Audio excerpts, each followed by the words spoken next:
mist is hanging low. Boots crunch the frost where the grasses grow. Rifle slung in a heart that's steady. The wild calls out and I'm already ready. All right, ladies and gentlemen, welcome back to the Inside Spread podcast. My name is Kenny. I'm your host, and we are tackling a subject kind of again that whitetail hunters talk about obsessively, and that's scent control. We did have a podcast a couple weeks ago about our scent control products out there today, either marketing hype or they actually do what they say they do. And so we're going to kind of tack onto that a little bit. We're going to talk about a couple different things with ozonic and ion technology. We're going to cover a couple of specific products today with Travis, and we just want to give you an opportunity to learn more about those things and see if they are just marketing hype or if it's worth your time and money to go out and jump out and buy those things. So before we get started, I just want to take a minute to tell you how you can support the Inside Spread. First, if you're trying to buy new hunting gear, any outdoor equipment, or just about anything related to hunting, fishing, in the outdoors, we have partnered with some great brands that we trust, like Academy Sports, King's Camo, and Ravens Crossbows. These will be affiliate links in our show notes that will just give you an opportunity to buy quality products and at no extra cost to you, but it helps support our show. So we appreciate everyone that does that. Also, join us at theinsidespread.com. Come over there, check out our articles, read them up, check out our Facebook and Instagram page, comment, like, subscribe to our YouTube, Spotify, and anywhere else that you get your social media. If you could take just a brief 30 seconds when you're done listening to the show today, just to rate our podcast. If you can, whatever the rating system is, whether it's a like or 5 stars, just keep rating our podcasts, and we will continue to bring great content to you. But also, it helps us bring great content to other hunters and outdoor people as well. So, thank you again for joining us today. And without any further ado, let's get on with the show. Thanks, everyone. All right, ladies and gentlemen, welcome back to the Inside Spread podcast. Today, we are diving into something that seems to get a lot of buzz all the time in the whitetail world. It is scent elimination, and specifically scent elimination devices. So today, we're going to talk about 2 devices that have been around for a little while, called the Wildgame Innovations Zerotrace and the Ozonics HR500. The Zerotrace uses ion technology and retails around about $150 to $200, and the Ozonic HR500, on the other hand, uses ozone, but that'll set you back $400 to $500 depending on where you find it. Both of these have been used and tested by Travis, our guest today from the Inside Spread. Welcome back to the show. Hey, thanks for having me. Of course, of course. So, kind of the big question to start out right away is, do these things actually work, and are they worth the investment? You know, that's the crazy thing. And I think a lot of hunters were kind of a little bit gun shy over any sort of new technology that claims to be a game changer, if you will, because I think a lot of us, we've been burned so many times. This is one of the few things that I have found in, 27 years of hunting that actually works as advertised. Um, and it's crazy. I probably wouldn't have believed it myself, but I've seen more than enough examples since then that proves there's something to this. One of the more notable ones, I was running the Ozonics HR500 on opening morning of firearm deer season about 3 years ago or so, and I had the wind coming from the south, uh, just kind of blowing my scent to the north, and this doe and her 2 fawns came in on the north side of me, and she stopped dead in her tracks at 15 yards and looked up at me. She saw me. She caught a glimpse of me, and she sat there and she kind of curled her lips a little bit. She was doing the whole scent thing, Mm-hmm. and she did not scent me at 15 yards with the wind blowing my scent directly in her face. Mm-hmm. And she stood there for about 10, 15 minutes. I mean, she was spooked, but she never figured out what was going on because eventually they walked off, tails flicking pretty casually. They stopped to Mhm. browse. And so that was kind of like the holy crap. Did that just happen kind of thing? Because normally that's a game over situation. That's awesome. Uh, Very interesting as well. What is maybe some of the science behind the technology of the zero trace versus the technology of the ozonics, and how do they neutralize the scent differently? Yeah, so we're kind of going off marketing hype here and what they kind of claim about it. So the zero Mhm. trace, uh, basically both of them, they're supposed to break down human sense at like a molecular level. The pure ion, I'm just reading off their site here, utilizes the small flow of small but mighty ion particles to safely dispense scent particles. Um, Now, I'm not sure how true some of this is, but I will say this.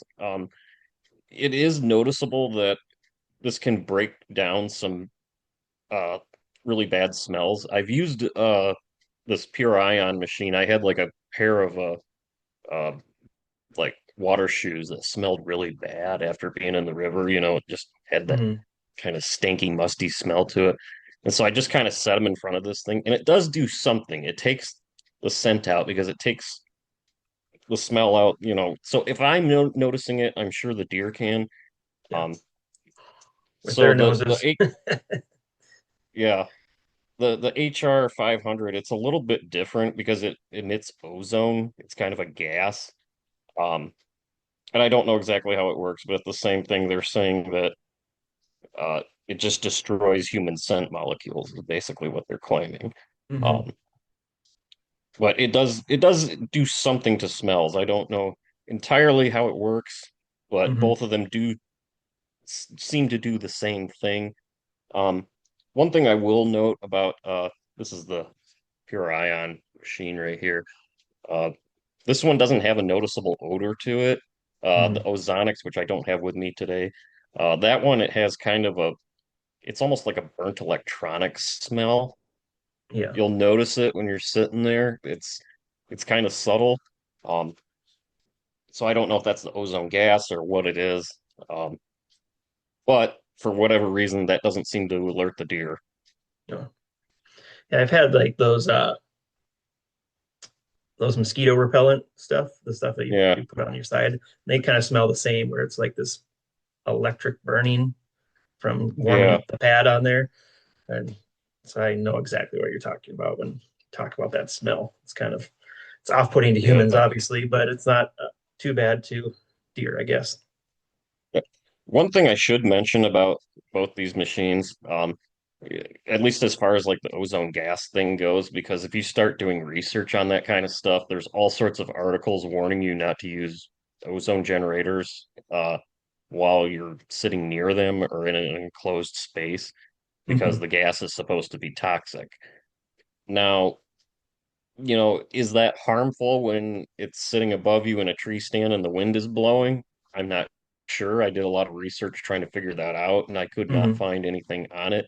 One thing's for sure, that's not something that Ozonics puts on their website, for obvious reasons, because it would Hmm. be a lot harder to sell it.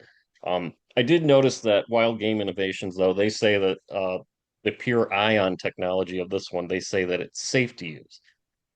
Is it? I don't know.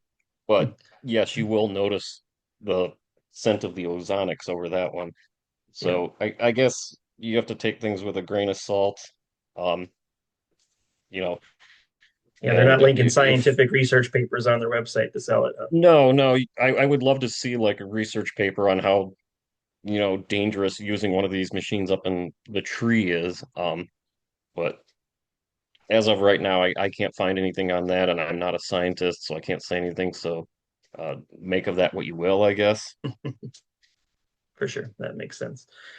So when does it make sense to use these devices as a hunter? Is it like really good at the peak rut all season long or specific wind conditions? What is kind of the play here?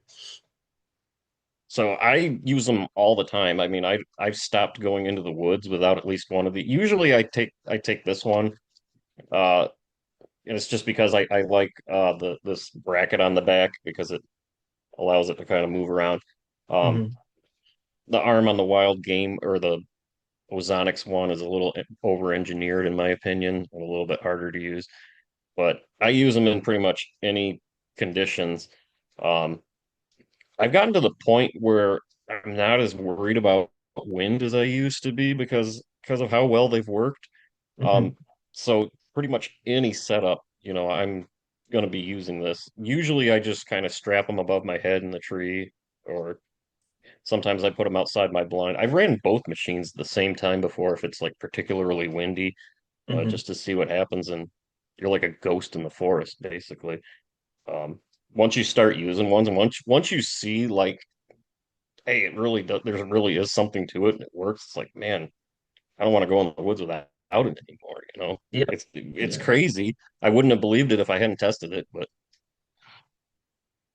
So you mentioned that you kind of position it above your head. Is there anywhere else that they recommend positioning the device when you have it set up?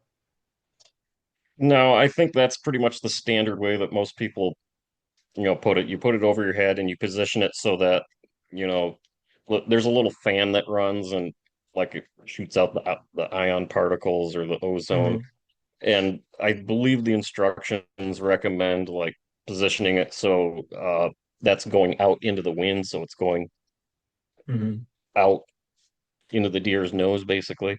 Yeah. So there's not a whole lot that's complicated about it. You just kind of set it up and forget about it. I mean, the only thing you have to do is make sure you charge the battery because they do eat battery pretty quick. Yeah. But That makes sense. it'll last a whole day of hunting. Both of them, I've tested both of them over a whole day. So Nice. Yeah. That's plenty of battery power then. If it's, sitting out there for 8 to 12 hours and no worries, then yeah, that's what you need. You just got to remember to charge it the next day for the next day. What are these devices? Who are they really designed for? Like, are they just for all hunters, or are you only thinking about serious whitetail hunters, or who is it for? I think one of the drawbacks of these machines is that it's very much a stationary type of hunting scenario thing. Hmm. Like when you're in a tree stand or a ground blind or you know, maybe still hunting, where you're stopping once in a while, but then you got to set it up every time. It's Yeah. not really a spot and stalk kind of thing because it's not really designed for that. Hmm. So I think that someone, I'm here in the Midwest, it makes more sense for me here than it probably would, if I'm out, in Colorado or something, hiking up in Hmm. the mountains trying to spot and stalk. I think then it's just going to be excess weight and it's going to be a little bit too cumbersome to Hmm. set up all the time. Um, I guess it depends on your hunting style, really, but for the most part, I think it's mostly tree stands and ground blinds. Yeah.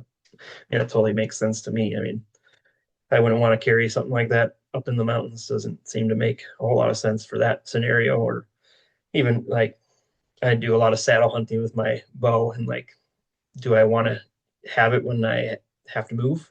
That's just kind of some thoughts I'm thinking about. Like, do I want to get down and have that, take that with me and hold it in my bag and then reset it up every time? But I think if I was sitting on a deer stand that I've had sitting there for 5 years and it's in the same spot, then yeah, that'd be perfect to be able to just set that right up above you and let it do its thing. So, and that kind of brings me another question: like, why would a hunter invest, it's like 150 to $500 into this device when traditional scent control methods are way cheaper? What is the real advantage? I think the real advantage for me has just been peace of mind when wind conditions shift, which they inevitably will.